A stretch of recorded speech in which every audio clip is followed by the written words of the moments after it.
बिस्मिल्लाहिर्रहमानिर्रहीम। अस्सलाम वालेकुम। रोजाना सिर्फ 1 चम्मच जैतून का तेल निहार मुंह 90 दिन यानी 3 माह इस्तेमाल करें और फिर अपने जिस्म में हैरत अंगेज तब्दीलियां खुद महसूस करें। 90 दिन में आप महसूस करेंगे कि आपका दिल मजबूत और सेहतमंद हो रहा है, आपका दिमाग तेज और याददाश्त बेहतर हो रही है, आपका शुगर लेवल और ब्लड प्रेशर कंट्रोल हो रहा है। ये कोई जादू या दवाई नहीं बल्कि एक सादा सी आदत है जो आपके जिस्म को अंदर से ताकतवर और मजबूत बनाएगी। ये कोई सुनी सुनाई बात नहीं बल्कि जदीद तहकीक से साबित शुदा हकीकत है। आज के प्रोग्राम में आपको इसके मुख्तसर फवायद स्टेप बाय स्टेप बताए जाएंगे और फिर इसको इस्तेमाल करने का सही तरीका, इसकी मिकदार खुराक भी आपको बताई जाएगी। पहले 7 दिनों में तो शायद आपको बाहर से कोई तब्दीली महसूस ना हो, लेकिन जिस्म के अंदर काम शुरू हो जाता है। ऐसे विटामिन जो चिकनाई के साथ जज़ब होते हैं, जैसे vitamin A,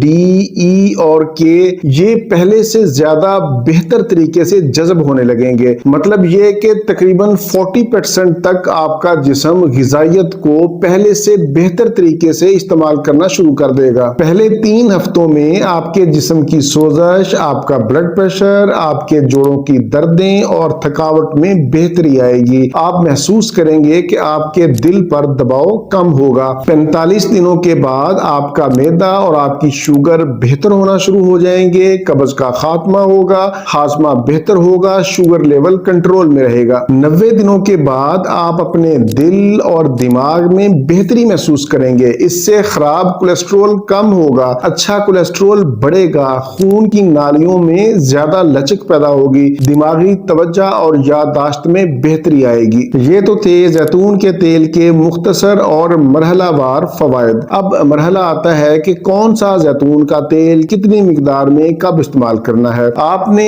olive oil extra version cold press इस्तेमाल करना है। ये बेहतरीन तेल माना जाता है। सुबह निहार मुंह 1 से 2 चम्मच खाने वाले आप पानी में डालकर पी लें या इसको डायरेक्ट भी पी सकते हैं। बेहतर यही है कि आप 1 चम्मच से शुरुआत करें और फिर आहिस्ता आहिस्ता इसकी मिकदार बढ़ाकर 2 चम्मच तक कर सकते हैं, लेकिन इससे ज्यादा इस्तेमाल ना करें। आप इसे मुसलसल 3 माह तक इस्तेमाल करें। अगर मजीद इस्तेमाल करना हो तो फिर 15 दिन का दरमियान में वक्फा दें, गैप दें और फिर दोबारा से इसे शुरू कर सकते हैं। जैतून के तेल को आप रोटी के ऊपर लगाकर या फिर सलाद के ऊपर डालकर भी खा सकते हैं। प्रोग्राम से मुतालिक कोई भी सवाल हो तो आप नीचे कमेंट्स में पूछ सकते हैं, मैं इंशाल्लाह जवाब दूंगा। इसी के साथ मुझे इजाजत दीजिए, दोबारा किसी नई मालूमाती वीडियो के साथ आपकी खिदमत में फिर हाजिर होऊंगा। तब तक के लिए इजाजत। अपने अहले खाना और अपने दोस्तों का बहुत ज्यादा ख्याल रखें। अल्लाह हाफिज, वस्सलाम।